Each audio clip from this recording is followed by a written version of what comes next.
It's my pleasure to introduce the final speaker of this session, Ms. Sunita Kopar. Sunita is a senior solutions architect for Gen AI and machine learning at Amazon Web Services. With more than 22 years of experience in the IT field, she worked across diverse sectors, including telecom, finance, and automotive. And she held roles at IBM, Sun Microsystems, Toyota, and EdgeCast before joining AWS. Sunita's background includes leading large-scale technology transformations and cloud migration programs, and she has shared her expertise at conferences and as a panelist at top universities. She is deeply committed to mentoring the next generation of tech professionals and actively supports initiatives to help students and professionals develop technical skills while making a social impact. Please join me in welcoming Sunita Kopar.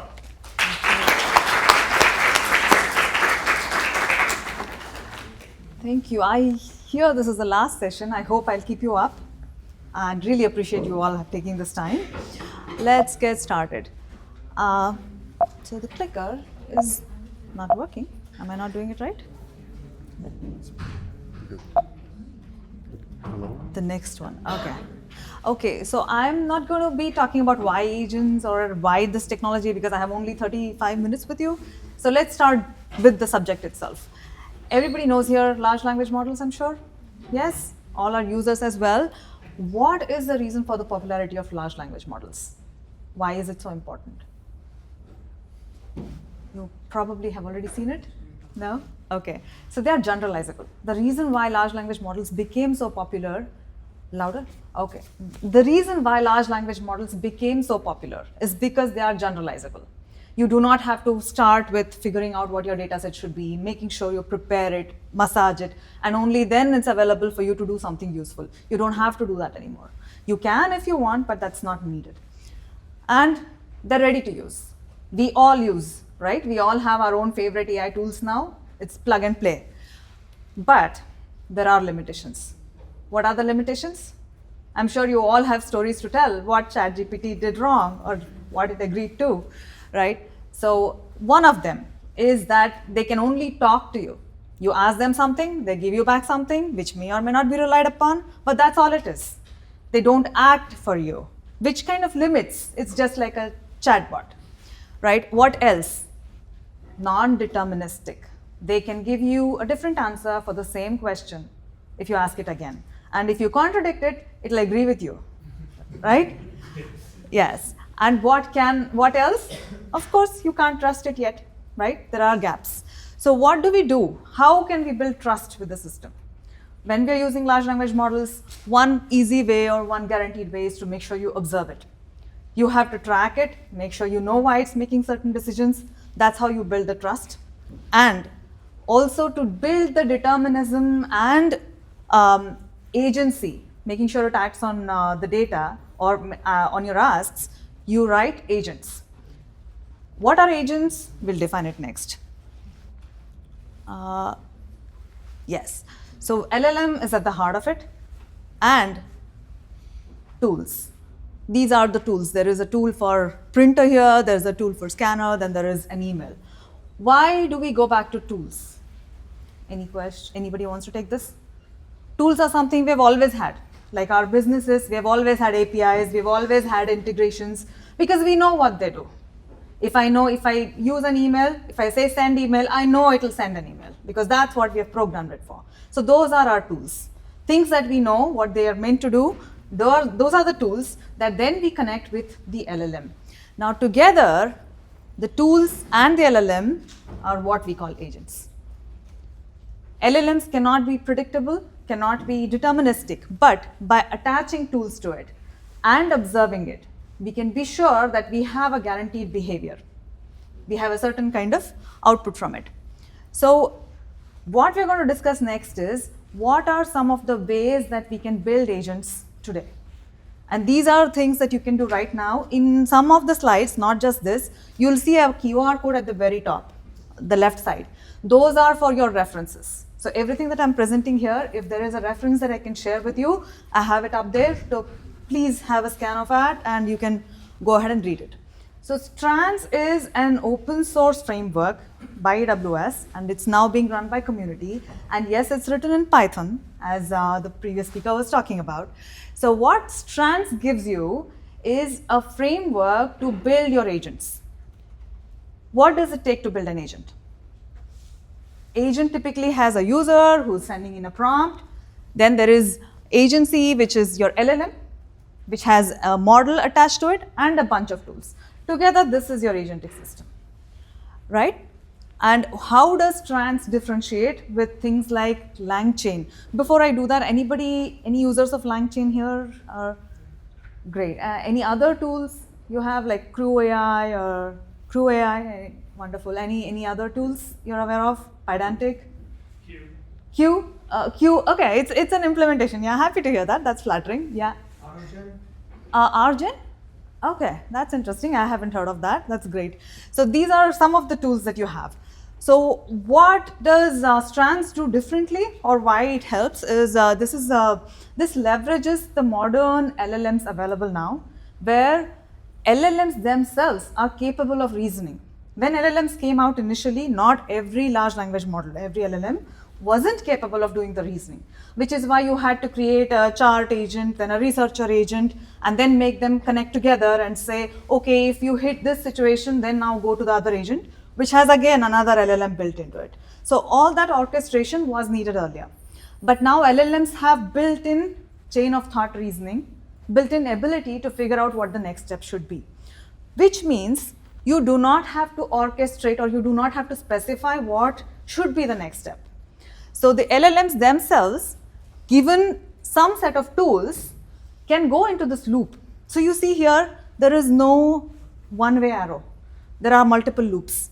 So the LLM, whichever one you configure, will figure out, based on the user question, decide what tool it needs to invoke, if it needs to invoke, gets the results from the tool, and then decides, do I have to call another tool, or am I ready to go back to the user? So this dynamism gives you the ability to be flexible with what you want to do. So it becomes kind of limitless, because you're not specifying what the orchestration, what the pipelining is, because you are now leveraging the advancements of the LLMs themselves. So what it does, it kind of condenses your code quite a bit. Like in just 3 lines of code, you can have a basic agent working. So if you see on this left side, this is a fully functional agent. You can write these 3 lines. If you use the QR code and go to the labs there, this is something that can run on your laptops. So I know there are a bunch of students here, so you may not have access to some cloud provider or any other LLM right away. You will be able to build a fully functional agent with just this. Well, what is the difference between this and a large language model? Just these 3 lines of code and a large language model, what do you think is the difference? It might be smaller if it's so easily accessible. Uh, Not so many parameters.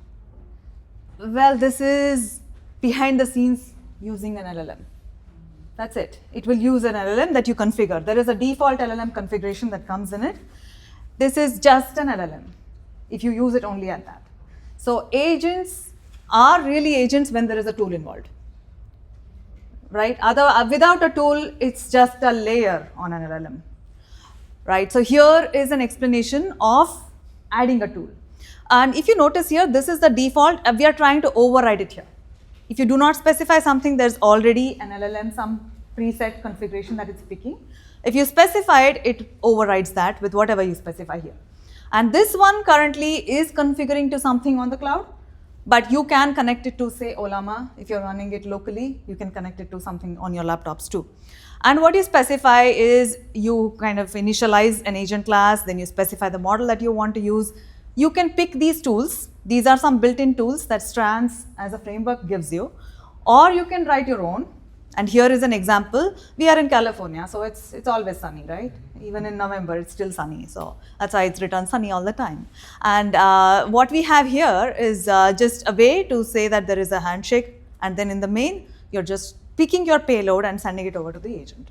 So this is an example of a simple agent, a fully functional agent, with, of course, you can write whatever you want in the tools. and that's it. This will be able to run on your laptops. Yeah. Connect to other MCP servers existing? Yes, there are connections, and great point. We do have MCP topic coming up next. Yes, so I'll take questions at that time. Hopefully, I'll answer you the questions as well. So here's a quick demo of what can be done. Although this one is using, well, let me not say that. Let's check. This is a Strands demo right now, and I'll show you what the architecture is. That's the demo web page. This is what it is on a fully deployed version, deployed on cloud. But what I'm going to demonstrate is a local execution of that. So this is like if you test it locally, what would you do? So this has a Docker app, and you create the virtual environment. This is a Streamlit app, by the way. And we are just going to execute this. We are going to run the Streamlit. It is a customer support agent being demoed. And well, why did I log into AWS if you noticed, it was a login to AWS. Why did I do that? The LLM lives there? Perfect, yes. The LLM sits there because right now my configuration is pointing to a Bedrock model. So you can use the same code, flip the model behind the scenes to something like Olama and continue using it with an LLM also on your laptop. So you do not have to connect to cloud at all. And here if you see, 2 plus 2, what a problem to ask, right? But this is the hello world of agentic code. Because you want to see that you're adding determinism now into your agentic workflows. And you see that there is current time being used, which is another tool. You do not have to make the LLMs guess because you have tools available for this. And what you see next is those are the 3 custom tools like the create appointment, list appointment, and update appointment. Those are custom functions, tools created in the same code base. There is also a SQLite interface available, SQLite database, and that sits locally on my laptop. So when you see, I'm just trying to leverage this to say create appointments for me, update appointments for me. You see that it's demonstrating how each of this can be done. Let's watch what it does with an update. And this is the final output. What it is building is exactly this. And as the person mentioned, there is LLM is what we are connecting to cloud for, and this is a fully functional demo of an agent that you can build locally. And let's get going to there's more to show. Okay, there is also if you want to see how to actually set the tool, that is in the demo there. So you create an act tool, and with that you will be able to create your tools. So what happened with this? What we just built, it has the LLM, it has the tools, but they're all packaged together. The LLM and the tool are all part of the same code base. What happens with that? It's like your friend now wants to build the agent, he has to rewrite the same tools. You have like another team that's responsible for building agents and tools. They have to build their own set of tools. You may be ending up using the same email. You may be ending up using the same Confluence for your documentation. But each of you, for every agent of yours, is redoing the same integrations. It's pretty wasteful, right? So then what do? That is where MCP steps in. MCP is Model Context Protocol. So how do we do this? What are we doing differently with MCP? With MCP, you will still have your LLM. You still want to connect your tools, but you use a client, and your server is what will hold your tools, the implementation for your tools. And you will have a client embedded into your agent, which will actually invoke these tools based on what the LLM decides or reasons that this is the tool that I need to be invoked. And based on that, the client provides the list, and the calls are invoked, and then the agentic loop continues. This is a primary difference, and I'll pause here for questions. I know there was some mention and an understanding. Does that make it clear for you, like why MCP? Another thing is like this might look like a very typical server-client architecture with REST or JSON, right? You might have seen that. In API integrations, a very similar setup you would have always seen. Why is MCP different? You have a question or an answer? What we're talking about, how will you differentiate it with, like, when I ask Google to set up a reminder for me at 3 a.m. or something, so how will you differentiate that with this? The question is, how will I differentiate you telling Google to set up a reminder? Behind the scenes, it There is. are also tools involved and Yes. agent involved. Correct. A lot of that is happening behind the scenes. So there is an NLP conversion. When you speak, it's taking your voice and then it's converting to make API calls, and then it's definitely doing that behind the scenes. I think the only difference here is the conversion of NLP to some structured. Exactly. Yes. That's the only difference. That is the main thing. So this is MCP is kind of defined or designed for LLMs. What you said was it requires absolutely, like, it wants a structured output to be able to invoke. If anything changes, we know how API schemas are. They need to be version controlled, they need to be managed. So anything changes, your integration will break. Now, when in LLM world, the way you supply context differs so much. You want to be able to flip the models and you still want to be able to hydrate your context very quickly. So for that, if you can always do it. You can still do the old way where we have an API and you directly invoke the API itself. You can do that.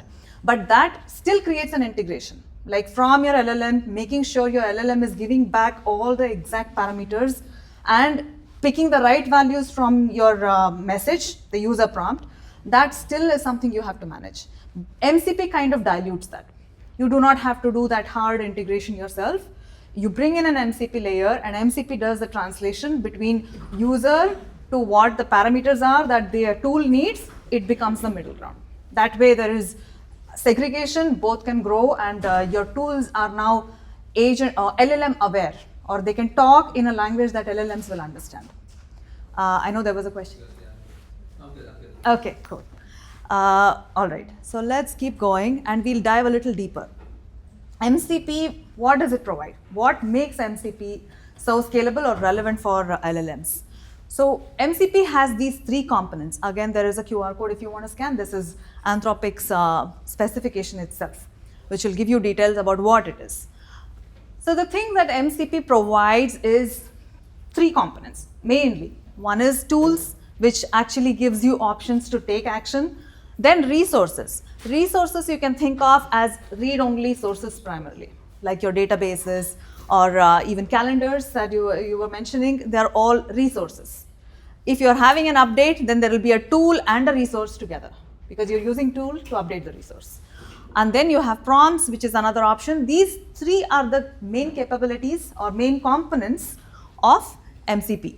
And this decides, like, based on what tool or what feature you're picking, who controls it. So if there is a tool, it's the model that decides which tool needs to be invoked. And if it is a resource, it's your application because you would program it, you would provide APIs to it, you will specify and provide like data sets, prepare them. It's the application level. And prompts are what the users can leverage. Yes? How do you make sure the model selects the right tool? Because, like, let's say you want to send an email and then it picks search flags. Like, how do you ensure it's always matching? Observability. Back to observability. So that is why models are becoming better at this. The reasoning that has been trained, baked into the models, it is getting better with that. So there are two controls you have. When you attach a tool, there is a description that you provide. There is a schema also that you provide. With that, most current state-of-the-art LLMs are able to make the right judgment. And for you to control that it's making the right judgment is the observability part. And yes, that's a great question. Now let's look at what is MCP at the end. Like if we just tear it down, keep going deeper and deeper in the layers. What is MCP? Again, there's a QR code to show you what exactly this is. Not readable, I know. I don't read it either, but I'll explain this to you. There is a list resource template request, okay, all the way at the top. It's basically a JSON spec to tell you what MCP should be. Like if I build an MCP server or a client, it has to be compatible with this. If you have ever seen REST, it will have a similar spec. It's just a spec. So going on, there is a resource. Now there is a tool, list tool, because when your server has tools available to it, it has to also publish it. It has to say which are the tools. So that is what list tool gives you. And then there is a call tool. So you specify these are the things that defines an MCP. That's essentially what the spec gives you. So if you go to the QR code and see, you will actually see what the spec is. And going further, okay, before I jump to this, Anybody has heard of AgentCore before, or is it the first time you have heard of AgentCore? Anybody else? That's Agent. Okay, great. What is your understanding? Anything you would like to say? What is the purpose of AgentCore? From what I understand, it's a way to close monitor agents. Perfect. Wonderful. Yeah, you said it. So the answer she gave was a way to host and monitor agents. That's precisely what it is. So Bedrock AgentCore is a service made available by AWS where you were building more agents, yes. You were publishing it, managing it all on your laptops. Or earlier, you had to figure out something like EKS or Lambdas or any parallel similar services on other cloud providers where you would host and run the models. But then they were meant for applications. Like all these prior hosting parallels that we had, it was to have an application hosted. But agents are slightly different. You can't think of them absolutely like an application. You have to plan for other things as well when you're dealing with agents. So what are those? Let's start with the same set. We have a framework, any framework we can use. We saw Strands. This is Strands. You can use that, or you can even continue to use any of your other favorite frameworks for agent creation. You would package an agent instruction, any local tools if you're building it, which is kind of baked in. You may still have some tool that you do not want to, or you do not have it in any MCP, and you do not want to go ahead and create your own MCP server. So there may be some local tools still. And then the agent context, whatever you would have again locally, and then you package in a model. So this is a model which can exist anywhere. Right now, this is showing like OpenAI, Gemini, and then Bedrock models. Anything that you have access to, any model, you can package it in. And then next, what you have is through MCP, a way to connect to any other servers or any other tools. So why do we have to worry about all this? Because with runtime, you will have a secure environment. You will have a separate virtual machine for, virtual VM for every agent that you want to run. And why is it different from applications? Multiple reasons. One, this is also cost effective because agents have a very central component. What is at the heart of agent? LLM. And what is the most time consuming thing in an LLM or in an agent? Training, yes, but we rarely train. We just pick LLMs. Getting a response, exactly. So in an agent, LLM is the primary part, and when there is an agentic system, it's the LLM that's taking all the time. So with AgentCore, when you use AgentCore runtime, you're not paying for the time that you're waiting on the LLM. So that gives you a cost benefit because in agentic systems, it's really the time spent waiting for LLM to respond that actually costs more. So that is primary cost saving that gives you an advantage. And there is another central piece, which is the agent identity. Why is this important? When in a typical application, a user authenticates and logs into an application, it is the application that then controls. It is the application which manages access to database because you would be setting up credentials in the application to access the database. So there is identity kind of delegated, like the application becomes the identity of accessing the resource. It is fine in a typical application. But with agent, you want to know who is the human who triggered that transaction, right?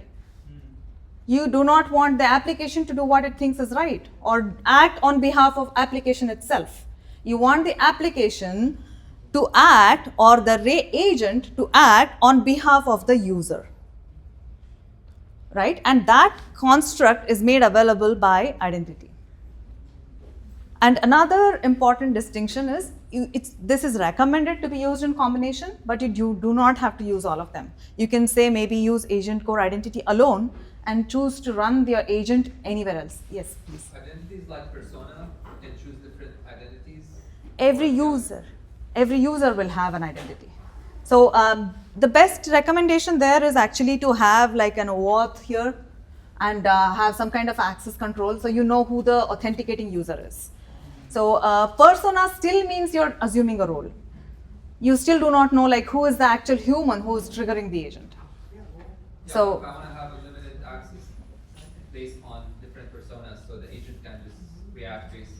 Let's say they can plan but not book flight, for instance, versus I want them to book and plan. So is there anything like that with this, or that's different?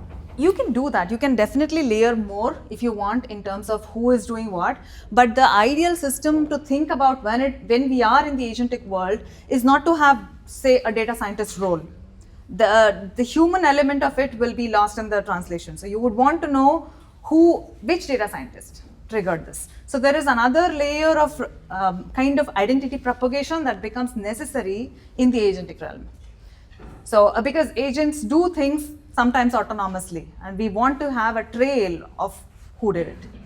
So which is why what you're referring to is what a role-based delegation actually is. This you can, if you want, you can still do that. Like have this as a role, and then you can continue to operate it in the same way. So yeah, that's a great point.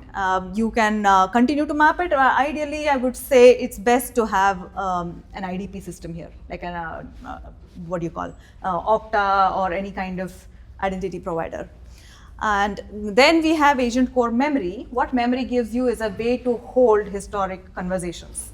And you'll have ability to have like long-term storage for this, short-term storage for it. And to end, you have observability, which is where you have open telemetry based logs. Open telemetry is something you might have heard, or it's a popular framework which tells you the structure, the schema of what the output should be. And we do have like 1P tools, first party tools, which are like a browser and an interpreter, code interpreter. And we'll see how that looks in the upcoming slides. So runtime essentially gives you this. You have your models, the framework, and the protocol. You package with it a decorator configuration for how your observability should be set up. You plug in your identity, like how do you want your agent to be authenticated to?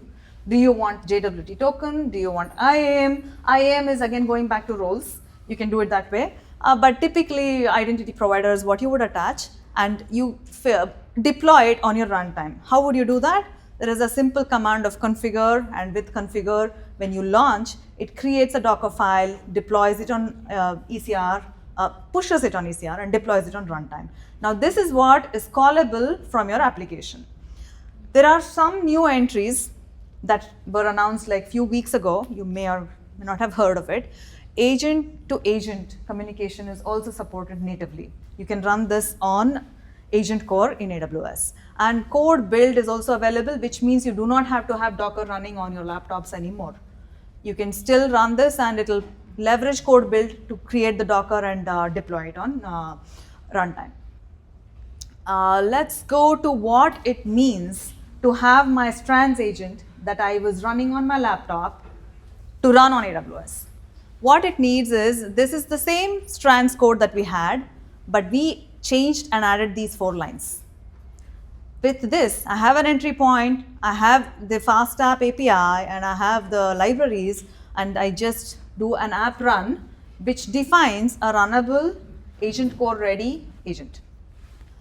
So then that is on runtime. Now we also were trying to get gateway, and we wanted to add tools to it. This is what gives you that option.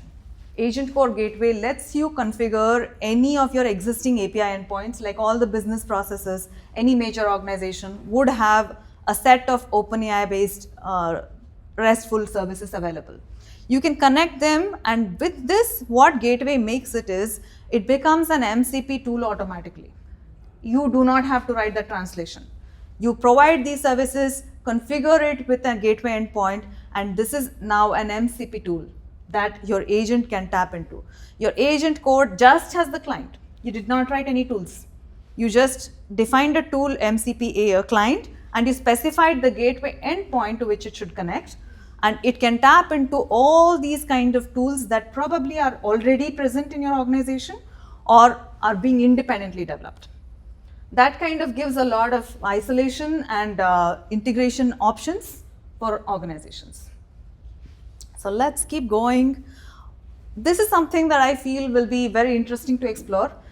When we say MCP, MCP has some capabilities and tools to use called MCP Inspector. Has anybody heard of MCP Inspector? Yeah? What do you think it is? Do you like it? Why do you like it? I mean, it's useful, and if I like it, I don't know if I can say I like it, but, Okay. but I think it's interesting and it's useful. Okay, that's a timer for me.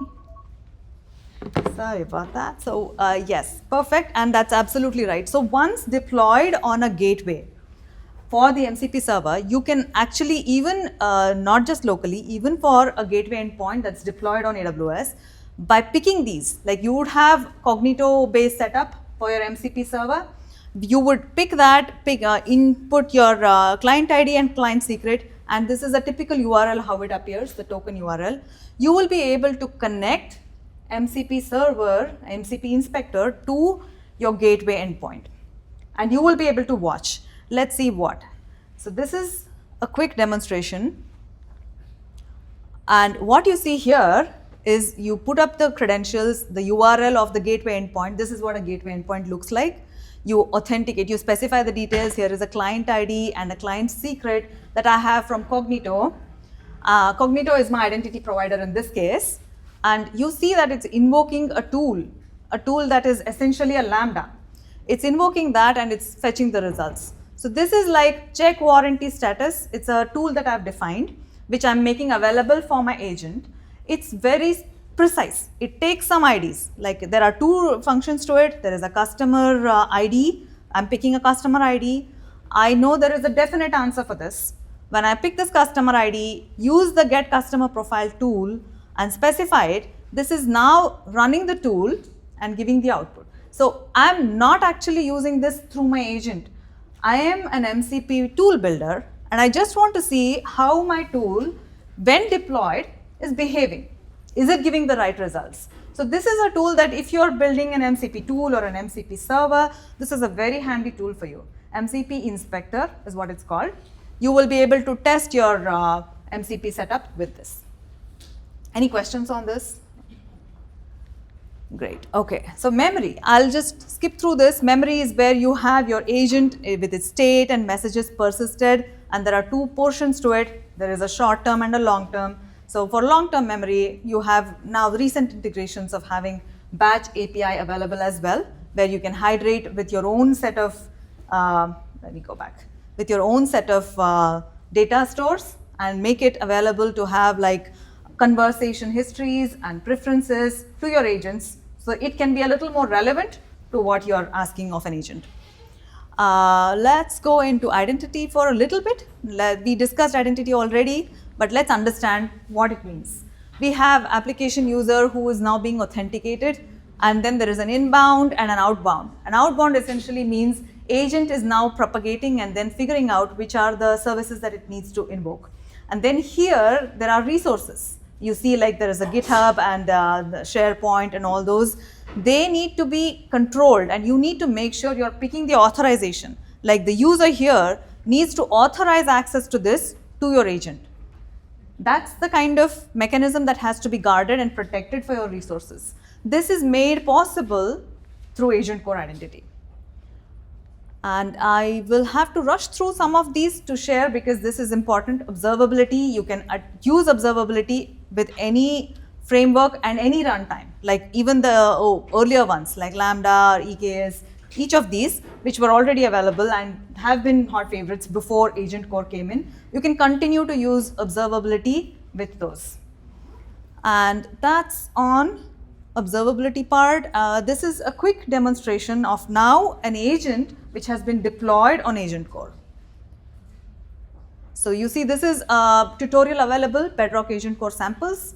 I'm logging in now, and now everything other than my Streamlit app, which is my front end, is actually running on the cloud, which makes it scalable, which makes it manageable, and the entire infrastructure is pay-as-you-go deployed on AWS. So you see the similar output that we had before. When we had the Strands agent running locally, fully locally, now everything is in the cloud. Other than my Streamlit front end, which I can choose to put in cloud as well. Just for my testing, it's right now in my laptop. the entire backend infrastructure of the agent, the observability, the memory, all that is now on cloud. So here if you see there is a Lambda that's attached as a target, and this is a sample output of when the invocation happened. This is an OTel log basically. It's showing what exactly was the transaction that took place. There was a memory retrieve step. This is the event loop where it's deciding what the next tool should be. Then it's also going back to the LLM, giving all the details like these are my, this is my context, my memory records. This is the tool that I choose to call, the get return policy, and agent is ending up invoking that. So you see that is all the entire chain, and finally there is a create event, which is like the discussion, the entire loop has been persisted back to memory. So this completes, and the agent is responding to the question, I'm facing laptop heating issues. Based on the context, it's bringing all that back. So this is a quick demonstration of how we took an agent from our local setup, deployed it on AgentCore, and made it fully functional. So that's kind of what I had. I just have like some details on browser, which is where you can call your own tools, run them like browser in web. So it's kind of convenient. There is a code interpreter option as well, and this is the overall stack. So what we touched upon is essentially this segment today. And I'll pause for questions with this. There are some industry trends which we can kind of just, this you might have heard and seen. Memory branching is coming up. There are multimodal embeddings available, SLMs at the inference. And finally, I would like to share about some research areas. Explainable AI is becoming a really hot topic. So that's coming up very important. And then there is alternates to transformer patterns, which is like Mamba, if you have heard. Those are some new trends that are coming up. So I know research areas were probably something that you might have already heard or seen. Let me know if there's anything that interests you on this, and we can continue discussion probably post-talk as well. I have some references here. I do have this group that I generally handle for students. So if you're willing to join, we can continue the discussion there. LinkedIn is becoming unmanageable, so I may not respond to your queries, but this is one place where I would do that. And this is seeking your feedback.